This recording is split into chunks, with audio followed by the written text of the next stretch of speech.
M B G speak کے ساتھ بلال غوری آپ کی خدمت میں حاضر ہے۔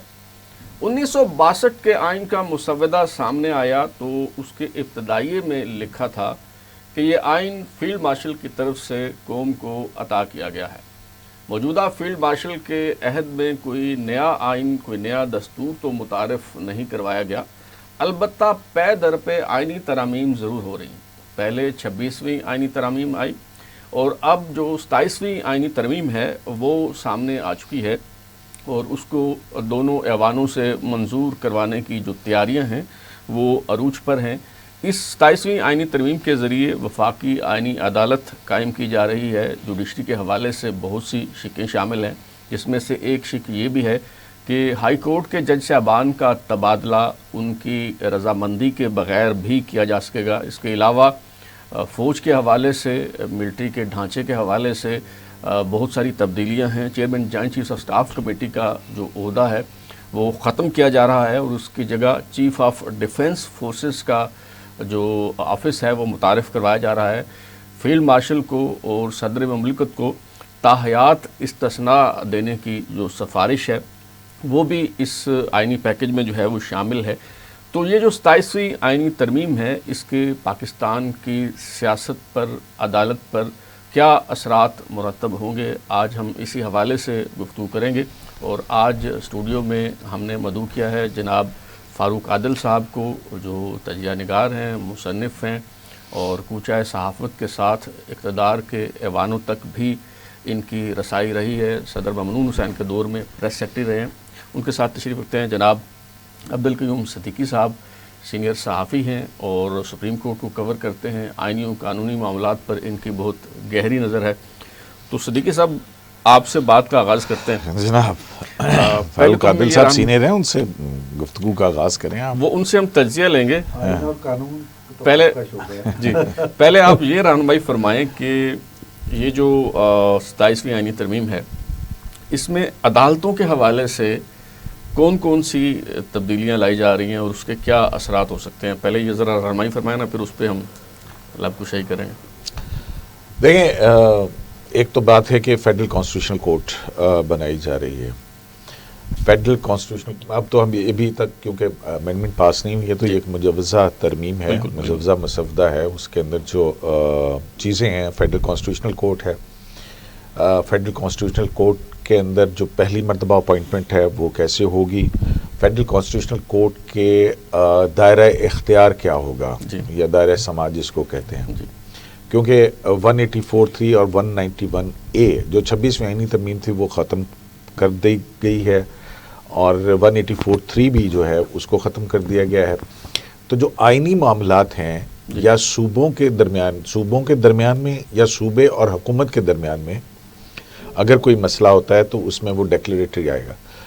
تو بنیادی طور پر صرف ایک نئی عدالت کریٹ کی جا رہی ہے، جس میں سپریم کورٹ کے بہت سارے اختیارات جو ہیں وہ اس آئینی عدالت کو دے دیے گئے ہیں، اور سپریم کورٹ جو ہے وہ فائنل آربیٹریٹر ہوگا وہ مقدمات جو میرے اور آپ سے متعلق ہیں، فوجداری، سول نوعیت کے، جن کے اندر آئین اور قانون کی تشریح نہیں ہے، تاکہ جلد از جلد اس کا فیصلہ ہو سکے۔ از خود روٹس کا اختیار بھی وفاقی آئینی عدالت کو دیا جا رہا ہے۔ وہ جو 184(3) تھا، اب وہ 175(e) سب کلوز 3 ہو گیا ہے۔ ٹھیک ہے، اس میں کوئی اس طرح کی نہیں ہے، لیکن وہ تھوڑا سا اس کو جو جیسا کہ 26ویں آئینی ترمیم کے اندر ہوا تھا کہ وہی کہ جو پیٹیشن آئے گی اس پیٹیشن کے اندر جو پریئر ہوگی اس تک محدود رہے گا ریلیف۔ یہ نہیں ہے کہ عدالت اپنی طرف سے نیا ریلیف جو ہے وہ کریٹ کر کے دے دے گا۔ صحیح۔ اور جسی طرح سے اگر صوبوں کے درمیان، حکومت کے درمیان، وفاق کے درمیان کوئی معاملہ ہوتا ہے تو وہ اس میں ڈیکلیریٹری جو ہے وہ ججمنٹ ہوگی۔ اب یہ جو ہے یہ ہوتی ہے کہ پہلے تو ہوتا ہے نا کہ اگر آپ نہیں مانتے ہیں، یعنی وہ بتا دے گی عدالت کے آئین کے مطابق کس کا موقف درست ہے، صوبے کا یا وفاق کا۔ بالکل صحیح۔ اب وہ اس کو ہوگی تو ججمنٹ امپلیمنٹ بھی ہوگی، لیکن وہ اس میں وہ جو ہوتا تھا نا کہ کنٹیمپٹ آف کورٹ کا ڈنڈا لے کے آپ چڑھ جاتے تھے کہ میرے فیصلے پہ کیوں نہیں عمل رہا، تو وہ، اور یہ پہلے بھی ایسے ہی تھا، وہ جو آپ کا 184(1) تھا جو، تو صرف آرٹیکل کے نمبرز چینج ہوئے ہیں اور دوسری طرف یہ جو ہے وہ ہوا ہے 184(3) اب 175(e) تب کلاس 3 ہے. صحیح. تو کیونکہ فیڈرل کانسٹیٹیوشنل کورٹ کے اندر گیا ہے, آئینی معاملات جو ہے وہ وہاں پہ جائیں گے جو آئین کی تشریح سے متعلق ہوں گے, اور وہ پابند ہوگی سپریم کورٹ بھی اس کی. صحیح. اور باقی تمام عدالتیں بھی. صحیح. تو یہ بنیادی طور پہ ہے. باقی سٹرکچر تبدیل ہو رہا ہے. اس میں یہ ہے کہ جو اپوائنٹمنٹ کا طریقہ کار ہے, اب اس میں جو جوڈیشل کمیشن آف پاکستان کے ذریعے ہوں گی, لیکن جو پہلی اپوائنٹمنٹس ہوں گی, پہلا بینچ ہوگا جی, وہ صدر کرے گا وزیر اعظم کے مشورے سے. Chief justice federal constitutional court کو, اور پھر اس فیڈرل کانسٹیٹیوشنل کورٹ کے مشورے سے جو باقی دیگر ججز ہیں جو 5 یا 7 ہوں گے, 7 کے قریب سنا جا رہا ہے یا 9, ان کی تقرری ہوگی. اب اس میں جو فیڈرل کانسٹیٹیوشنل کورٹ کا چیف جسٹس ہوگا, اس ترمیم کے مطابق جو سپریم کورٹ آف پاکستان کے سٹنگ ججز ہیں ان میں سے کسی ایک کو جو ہے وہ صدر وزیر اعظم کے مشورے پر نامینیٹ کرے گا. صحیح.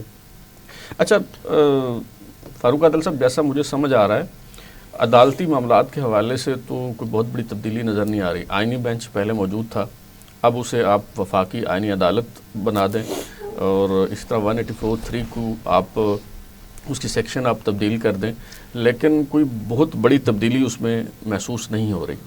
البتہ جو باقی کچھ معاملات ہیں جس پہ تحفظات کا اظہار کیا جا رہا ہے, اس میں سب سے زیادہ میرے خیال میں جو بات ہو رہی ہے وہ تاحیات استثناء کے حوالے سے بات ہو رہی ہے. تو کیا کسی کو تاحیات استثناء ہونا چاہیے, خواہ وہ فیلڈ مارشل ہو, خواہ وہ صدر مملکت ہو, خواہ کوئی بھی ہو, ڈیورنگ ٹینور اپنے جو فرائض منصبی ہیں اس کی ادائیگی کے دوران تو استثناء دیا جا سکتا ہے, لیکن کیا تاحیات استثناء کسی کو دینا درست ہوگا؟ شکریہ غوری صاحب. کیا تھوڑی سی بات اس سے پہلے عدلیہ کی چل رہی تھی, اس پہ کر لی جائے؟ دیکھیے, جو بات ابھی صدیقی صاحب نے بتائی اور ڈیٹیل جس انداز میں سمجھائی, سچ یہ ہے کہ پہلی بار بہت ساری چیزیں سمجھ میں آئیں, ایک بات. اور دوسری بات اس سے سمجھ میں آئی کہ پاکستان کو بنے یقیناً 80 برس ہو رہے ہیں, اس کے باوجود چیزیں اپنی جگہ پر نہیں ہیں. لہٰذا آپ کو مختلف تجربات سے گزرنے کے بعد مختلف چیزیں کرنی پڑ رہی ہیں. مثلاً ابھی بتایا صدیقی صاحب نے کہ اس قسم کا یعنی ڈیکلیریشن کے انداز میں ایک ڈیسیژن ہوگا اور لٹ لے کے پیچھے نہیں پڑ پائیں گے آپ. نمبر 1. نمبر 2, اس طرح دوسری بات انہوں نے یہ بتائی کہ ایسا نہیں ہوگا کہ پرے کچھ اور ہے اور فیصلہ کچھ اور ہو. یہ کس طرف اشارہ ہے؟ یہ نواز شریف کے ساتھ جو ہوا یہ اس پاناما میں سے جو اقامہ نکلا اس کی طرف اشارہ ہے. اس کا مطلب یہ ہے کہ عدلیہ اپنی حدود میں رہ نہیں پائی, یا جو ان کو ذمہ داری ادا کرنی تھی وہ کسی اور انداز میں انہوں نے ادا کی, جس کے نتیجے میں آپ کی ریاست میں, آپ کے نظام حکومت میں گڑبڑ پیدا ہوئی, اور آپ ابھی تک سنبھل نہیں سکے, ہے نا. تو آپ سنبھلنے کے لیے ہاتھ پاؤں مار رہے ہیں. تو اگر اس سارے بظاہر اس وقت یہ دکھائی دیتا ہے کہ جو سیم پیج والی بات ہے اور ہائیبرڈ سسٹم کی بات ہے, بظاہر دکھائی یہ دے رہا ہے کہ آپ کی سویلین ڈیموکریسی اور آپ کا جو اسٹیبلشمنٹ ہے وہ ایک نقطہ نظر کے مطابق آگے بڑھ رہے ہیں. اللہ کرے ایسا ہی ہو. اور لیکن اگر اس میں دوسرے فریق بھی شامل ہو جائیں تو ممکن ہے کہ ہم کسی جگہ پہ جا کے ٹھہر جائیں, ٹھہراؤ ہمارے اندر آ جائے. اگر ٹھہراؤ آ جائے تو اس کے نتیجے میں پھر وہ سوال پیدا نہیں ہوتا جو آپ نے کیا, یعنی کہ کس کو استثناء دینا ہے, کس کو استثناء نہیں دینا. پھر سسٹم چل پڑے گا اور پھر چیزیں اپنی جگہ پہ آ جائیں گی. البتہ یہ ضرور ہے کہ جب آپ استثناء دینے کی بات کرتے ہیں تو اس سے عام آدمی کے اندر ایک احساس پیدا ہوتا ہے کہ مجھ میں اور اس میں کیا فرق ہے. مجھے ایک سوال کرنے دیجیے. دیکھیے, میں استثناء پہ سوال نہیں اٹھا رہا, میں تو خود اس بات پہ کنونسڈ ہوں, بلکہ میرا تو سوال یہ ہے کہ جنرل پرویز مشرف کے خلاف مقدمہ درج ہوتا ہے اکبر بھٹی کے قتل کا, انہیں استثناء مل جاتا ہے, لیکن وزیر اعظم کے خلاف, وفاقی وزراء کے خلاف سانحہ ماڈل ٹاؤن کا مقدمہ درج ہو جاتا ہے. میں تو اس بات پہ کنونسڈ ہوں کہ اگر آپ ان باتوں پہ وزراء اعظم کو، صدر مملکت کو یا جو بھی دیگر پبلک آفس ہولڈر ہیں ان کو گھسیٹ لیں گے کرمنل پروسیڈنگز میں تو پھر تو معاملات چل ہی نہیں سکتے. میں یہ کہہ رہا ہوں کہ تاحیات جو استثناء ہے کیا اس کی کوئی جسٹیفیکیشن ہے؟ میں اسی پہ گزارش کی ہے نا کہ یہ اس تجربے کی روشنی میں ہو رہا ہے جو اب تک ہم جس سے سنبھل نہیں پائے اور ہماری ٹانگیں لڑکھڑا رہی ہیں پوری ریاست کی. جی. تو اس سے بچنے کے لیے مختلف ہیلے اختیار کیے جا رہے ہیں. اگر چیزیں سیٹل ڈاؤن ہو جائیں تو پھر آپ کو اس قسم کے انتہائی اقدامات یا قانون سازی نہ کرنی پڑے. اچھا آپ ابھی جو بات کر رہے تھے نا کہ جب آپ گھسیٹ لیتے ہیں حکومت کو پھر ریاست کا نظام چلتا ہے نا. افتخار گیلانی کو آپ سب جانتے ہیں. اس نے یہ لکھا ہے کہ انڈیا میں عدالت جانتی ہے کہ کس نے کیا کیا لیکن وہ ایک ایکسٹریم لیول پر جا کے کوئی فیصلہ نہیں کرتی. کس کے بارے میں؟ وزیر اعظم کے بارے میں، حکومت کے بارے میں. تو ان سے جب پوچھتے ہیں کہ ایسا آپ کیوں نہیں کرتے تو کہتے ہیں کہ نظام مملکت چلانا ہے. بالکل.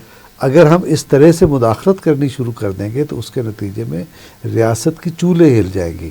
تو ہماری ریاست کی چولیں ہل گئی ہیں تو لہٰذا اس قسم کے اب تجربات سے گزر رہے ہیں. یہ یوں سمجھیے کہ یہ بھی ایک عبوری دور ہے جس میں اگر آپ سٹیبل ہو گئے تو ممکن ہے کہ آپ آگے چل کے زیادہ اس قسم کے قانون سازی اور ایسے فیصلے کریں جو آپ کے دل کو لگتے ہوں. صحیح.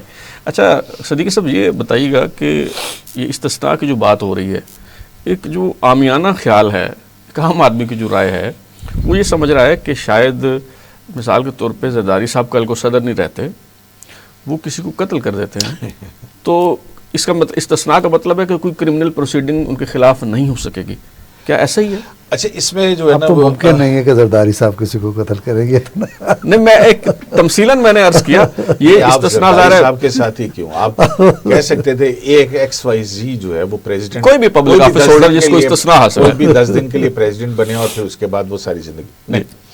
دیکھیں پہلی بات تو یہ ہے کہ جو جمہوریتیں ہیں ان کے اندر کوئی استثناء نہیں ہونا چاہیے. اگر سب سے